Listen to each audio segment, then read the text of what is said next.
बाय रायजोफोर सिगाङावनो आं दिनै जे माबानो रायजोफोरनि सिगाङाव बुंनो नागिरदों बिनि माबायानो जाबाय खार'नानो जाहैबाय बे कয়েকদিन आगेयाव ना सानसे ना साननै आगेयाव बे दासान्दि जे ओंखारलायबाय थादों माबायाव मिडियायाव रबि नार्जारिया आंनि सोमोन्दै आरो आंनि सोमोन्दै माने जोंदाव बड'साया मा एस ए प्रडिउसार मा खालामदों मा मादों जेबो मिथिया होनना बुङो नालाय दा मेइन थिंआ आंना एस ए प्रडिउसारसो बुंगोन आं माने आं जोंदाव बड'सा एस ए बड' फिल्म मेकार प्रडिउसार हिसाबै आं बे माबा खैफोदथि नङा होमबा क्लियारिफिकेसन होनांदों आं मा मावदों दा बेयाव दाख्लै खोनादों माबाया रबि नार्जारिया बुंदों प्रथमाव माबा जुनियर होनदों जुनियर मा हिसाबै होनखोथाय जुनियर ओमफ्राय बिथां माबा गिबि आलायारन फिल्म खालामनायनि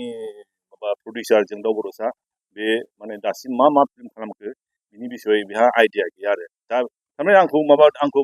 बेहा माबा खालामनाय बायदि मोनसे कुइसन सोंनाय बायदि जादों दा बेखौनो बेदि आं जेला नुयो माबायाव बे मिडियायाव लोगो लोगोनो आं बेनो फन हरदों डाइरेक्ट फन नाम्बार दंथ' ओमफ्राय आं बुंदों नोंथ' आंनि बिसय मिथिया होनदों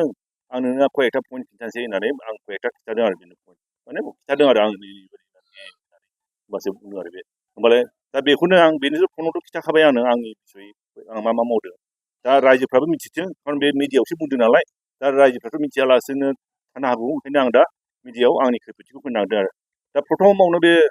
माबानाय बायदि आं कम्पेयार खालामनो एखमबा खारन एस ए फिल्म प्रडिउसार हिसाबैसो आं बुंगोनथ' बेबो माबा rabi नार्जारियाबो S A film प्रडिउसारथ' clarification नालाय दा आं एखमबा हयथ' कम्पेयारबो खालामनो हागौ आरो बे मा मावदों आरो दा प्रथम सिगाङावनो जेनेबा आं प्रथम फिल्म खालामदों माबा आलायारन जेला आं पुना फिल्म इन्सटिटिउटआव 1982आव हाबदों आरो बे पुना फिल्म इन्सटिटिउटआ 3 इयार्स कर्स दा आं सेकेन्ड इयार माने थार्ड सेमिस्टारावनो जेला हाबो बे समनिफ्रायनो आलायारनखौ स्टार्ट खालामदों बे समाव आंना बैसोआ 25 इयार्स स' बाय दा टाइम माबा 2 बोसोर जाबाय 2 बोसोराव बे आलायारना कमप्लिट जादों बाय दा टाइम आंनि एफटिआबो माने एफटिआइ कर्सआबो कमप्लिट जादों 27 बोसोराव आरो दा बे आलायारन फिल्माव आं एस ए प्रडिउसार आं बे आलायारनाव 10 जन प्रडिउसार दं पार्टनार्स दा वान अफ दा आं प्रडिउसार पार्टनार ओमफ्राय बे फिल्मखौ आं फुरा मावजोबदों गासैबो एक्जिकिउटिभ प्रडिउसार हिसाबै आरो दा एस ए प्रडिउसार बे फार्स्ट आलायारन बेथ' नेसनेल एवार्ड मोनदों रायजोफ्रा मिथिजोबगौ आलायारननि सोमोन्दै दा सेकेन्ड जेला कয়েক बोसोरनि उनाव जेला आं बे माबा एसे फिल्म मेकार नालाय जोंहा माबा डकुमेन्टारि फिल्म खालामनो होयो मालाबो होयो दा क'क्राझाराव मोनसे TLC नि प्रग्राम सोलिदोंमोन बेयाव आं डकुमेन्टारि खालामनानै फार्स्ट आं माने 1.5 लाख थाखा खामायदों आरो इनकाम जादों आंहा फिल्म खालामनानै मोनदों दा बे 1.5 लाखजों लोगोसे आं सासे न'नि मानसि खुरमानिफ्राय आं 2 लाख लानानै 3.5 लाखजों 1994आव माबाखौ माने 10था रिल बायनानै दं फैसा 3.5 लाख नालाय 10था रिल बायदों 10 दिन शुटिं खालामदों लाइट टाइट गैया जेबो गैया आंनाव मोनसे फिल्मनि केमेरा दंखायोमोन बेजोंनो शुटिं खालामदों ओमफ्राय गुवाहाटीनिफ्राय साउन्ड रेकर्डिं लाबोदों बेजोंनो 10 दिनावनो माने 16 नभेम्बर 1994आव आरम्भ खालामदों एक्सुवेलि माबा 31 दिनाव जानांगौमोन माने नेक्स्ट इयाराव 95 फार्स्ट मार्चआव आं कमप्लिट खालामनाङो माबाखौ बे हाग्रामा जिनारिखौ प्रथम आरो बे दा बे आंनि बाजेटआ 3.5 लाखल' आरो बे 3.5 लाखनि बे हाग्रामा जिनारि बा रेड इन्डिया भार्जिन फरेस्ट बे फिल्मा माबायाव प्रथमाव इन्डियान फिल्माव सेलेक्ट जादों बिनि उनाव नेसनेल एवार्ड मोनदों नेसनेल लेभेलनि एवार्ड बेस्ट इनभाइरमेन्टेल एस्पेक्ट दा बे मोननै मोनदों आरो ओमफ्राय बे फिल्मानो मा नेसनेल लेभेलनि एवार्ड मोननाय फिल्मफोरखौ माबायाव दूरदर्शन टेलिकास्ट खालामो आरो माबायाव दा अनेक नाजानायनि उनाव बेखौ बे टेलिकास्ट खालामदों बेयाव आं 12 लाख ना 14 लाख मोनसे माबा मोनोमोन ना 16 लाखमोन खुब समाव 14आनो जानो हागौ आं गोसोआव गैला एसे बावबाय आरो दा बे हिसाबै आं बे आलायारनखौ आं 3.5 लाख इनभेस्ट खालामनानै आं सारिगुन फ्राय 3 सारिगुन सारिगुनखौनो हमना लादो दे आं माबानो हादों आरो बे माबानो खालामनो हादों आरो बे नेसनेल एवार्डबो लानो हादों दा रबिया गाव गोग्गानो बुंबाय थायो जेनेबा सापस आरो थांनाय माबानिफ्राय बे 2 बोसोरनिफ्राय खोनाबाय थादों माबा 60 लाख खरस खालामगासिनो दं आरो दा 60 लाख खरस खालामनानै दा दाख्लै फनावबो खिन्थाहरदों गाव आं 90 लाख रुपिस टार्न अभारसो आरो मोनदों होनना मोनदों माने मा टार्न अभारथ' टार्न अभार जाबाय थारमाने बिनियाव हयथ' बिदि खरस ओंखारगोन आरोथ' हमना ला 6 लाख खरस जानानै 90 टार्न अभारबा बे 75 बा 80 बेबायदिसो मोनगोन आरो जेनेबा तथापियाव आरो जायखिया दा बे 6 लाख गारनानै माने 10 लाख बा 15 लाख बे प्रफिट आरो बे खिन्थु माबा नङा डाबलबो नङा आरो दा आंनि जुदि सापस कम्पेयार खालामोबा S A producer just compare खालामदों आरो बे आं 3.5 लाख फिल्म खालामनानैनो नेसनेल लेभेलनि एवार्ड मोननो हादों इन्डियान फिल्माव सेलेक्ट जानो हादों आरो आं माबायाव दूरदर्शनाव टेलिकास्ट खालामनानै 3 बा 4 गुन थाखा खामायनो हादों आरो दा माबाखौ आं जास्ट एस ए प्रडिउसार खारन बे प्रडिउसार हिसाबै आंखौ कुइसन खालामगोनथ' दा बे 6 लाखनि जे फिल्म 60 लाखनि जे फिल्म खालामदों बेजों देरगुनबो नङा फिल्मा बे जुदि आंजों समान जुदि गुन हिसाबै खालामनांगौबा बे 2,40,00,000 थाखा मोननांगौ आरो होमबासो आरो बे 60 लाखजों आं 3.5 लाखजों जुदि नेशनेल एवार्ड इन्डियान फिल्माव सेलेक्ट जादोंबा 60 लाखजों बे 10थासो नेशनेल इन्टारनेशनेल एवार्ड लानो हाबोनांगौमोन आरो बे खारन बे आंखौ कुइसन खालामदों प्रडिउसार हिसाबै आं बे हिसाबै बुङो आरो बे आं होननानै बुंबाय थायो आरो बे 2004 आव आं जेब्ला अनेकानो मिथिगौ three girls and the golden ककन मोनसे इंलिश आरो 70% इंलिश 30% बर' बेसिकेलि इंलिश बड' इंलिश बेसिकेलि इंलिशानो होनजायो आरो आमेरिकानि सानै हिन्जावा फैनानै जोंनि बर' एरियायाव गिदिंनाय फिल्मफोराव आरो बे फिल्माव आं 2004 आव खालामदों बेखौ बाव आंना मोर देन 1 कोटि खरस जादों आरो बे कोटिनि बारा दाबो फिल्मा 99% कमप्लिट जानानै दाबो आं रिलिज खालामनो हायाखै 20 बोसोरनि बारा जालांबाय दा जागोन बे आंनाव नेगेटिभ लाबोबाय आं डिजिटेल दंजोबो उनाव आं गोसोबादि खालामगोन आरो बे जागोन आरो नङा गाबोन समफोर जागोन दा बे समाव माबायाव 2004 आव आं जे एसेबां थाखा बे खरस खालामदों नर्थ इस्टआव खुनु आसामावबो रावबो खालामफेराखै नर्थ इस्टआवनो खुनु खालामफेराखै आं बहुद रावनोबो जाहिर खालामाखै आं नै आंनो हायेस्ट बाजेटनि फिल्म खालामदों मादों आं जाहिर खालामफेराखै आरो बेखौ क्वालिटि जानांगौ फिल्मा मोजांसो जानांगौ बे थाखा फैसानि खोथा गैया बेसिमोन आरो दा बे रबियाथ' बाबदों 6 लाख 60 लाख 60 लाख नै मैया दाख्लैसो 2 बोसोरनि आगोलावसो बे 60 लाख खरस खालामदों आरो बे आंथ' 2004 आवनो मोर देन 61 crore दाथ' आंनाव बांसिन अनेक मानसि होनांगौ दं माखासे सुख'बाय बे सोलिगासिनो दं आरो बे मोनसे जाहैबाय बे माबानि बिसय बुंनाय जाहैबाय बे आंनि बे माबानि बिसय आरो मोनसे बुंबावदों बे सेकेन्डआ जाहैबाय मोनसे माबा आं दाख्लै बे माबायाव बे एवार्ड सेरेमनियाव मोनसे खोथा बुंदों आरो माने फार्स्ट पइन्टआथ' आं फिल्मखौ बोरै सेलेक्ट खालामखो बेखौ बुंदों सेकेन्डआव बे जोंना 28 बोसोर बे बर' फिल्म मेकारा दाबो नेशनेल एवार्ड लानो हायाखै बिनि थार्डआव बुंदों बर'नि माबाया मा होनो बेखौ बर'नि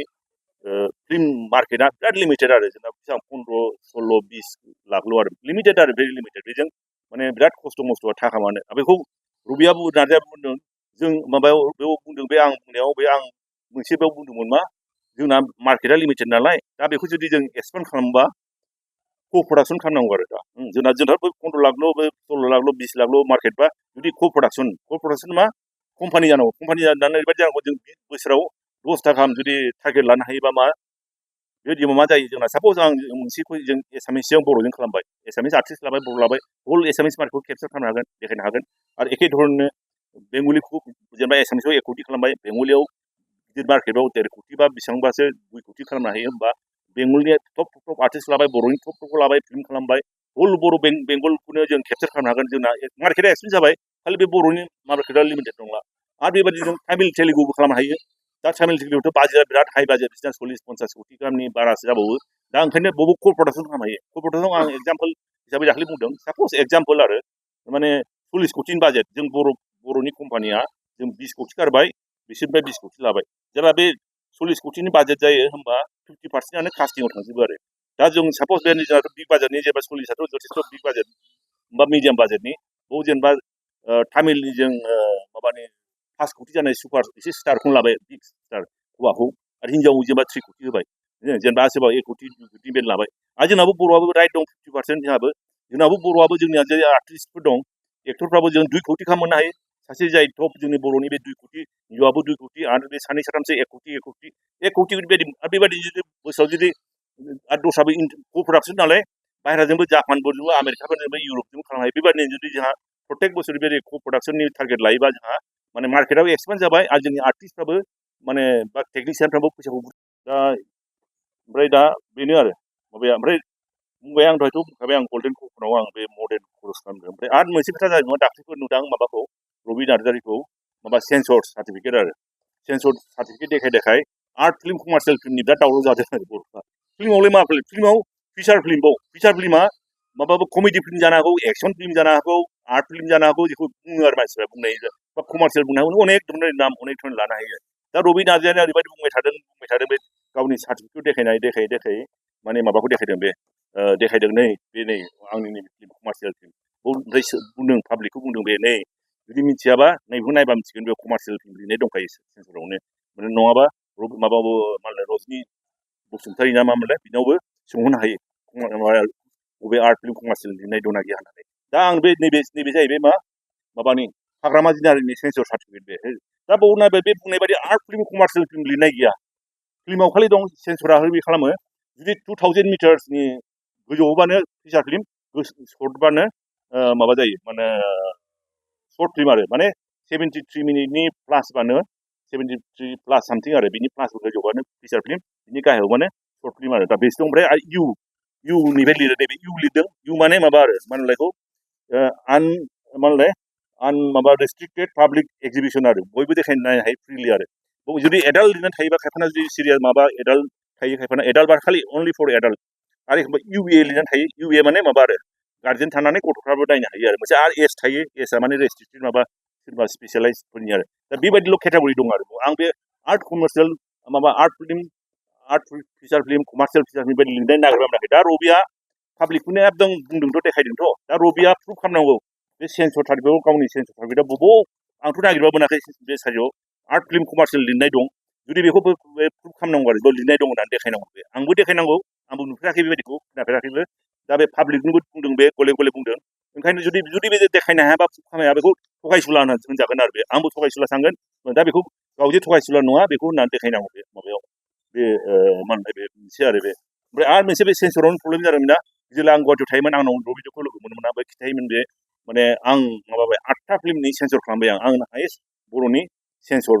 खालामग्रा मोजां खोथा बिराद मोजां नों 8था फिचारनि सेन्सर खालामग्रा बिना मा टारगेटआ बे प्रत्येक सेन्सर खालामनानै बे नेसनेल एवार्डआव हरोमोन आरो बे खिन्थु प्रत्येक बारावनो माबा जायोमोन बे माने मोनफेराखै रिजेक्ट जायोमोन थारमाने 8 बार हरदों 8 बार रिजेक्ट जायाखै 8 बार सेन्सर खालामदों माने बे माबा खालामदों आरो बे दा बाव ओमफ्राय मोनसे समाव ओरैबायदि टाइम सफैबावदों बे सेन्सर फिल्म बेल' खालामो नालाय ओमफ्राय बर'फ्रा दस्राफ्रा खालामा दा मोनसे समाव मा खालामदों मोनसे गुवाहाटियाव प्रडिउसार एस'सिएसन दं बेनिफ्राय मोनसे लेटार लानानै ओरैबायदि खालामदों बे माबानि एसपि ओमफ्राय डिसि बेनो बे लेटार हैदों जे ओरैबायदि जुदि बर' फिल्मा जुदि माबा जायाबा सेन्सर जायाबा बेखौ माने देखायनो मोना आरो गावहाथ' सेन्सर जाबाय नालाय गावना देखायनो मोनगोन दा बे एकदम माने बिराद सेल्फिस खामानि जादों आरो बे गाज्रि खामानि जादों बे जायनि दारै ओरैबायदिमोन जे माने गावनि फिल्माल' पाब्लिकजों देखायजानांगौ दस्राफ्रा माने बन्द जानांगौ बा जेलाव थानांगौ बा माबा पाब्लिक माबा मोननांगौ आरो कमप्लिसिटि मोननांगौ आरो बेबायदि जादों आरो दा बेयाव बेखौथ' मा जादों बे बिसाया बे समाव मिटिं खालामदों आंखौबो लिंहरलायदोंमोन आं अबजारभार हिसाबै थादों बे समाव बेखौ बिसाया नायनानै बेथ' बिराद अननाय जादों बे एकदम सेल्फिस खामानि जादों बे ओंखायनो बेखौ बे समाव माबा खालामनानै बिसायाखौ सारि बोसोर गथ'फ्रा नायनो मोनगोन खिन्थु बिफा थाफानांगौ आरो बेबायदि आरो मोनसे एज आरो बे लबजों बे भिडिअनिसो बे आं फक डेन्सेस अफ टिवा होननानै फिल्म खालामदोंथ' बे एखे आरो दा बेबायदि आर्ट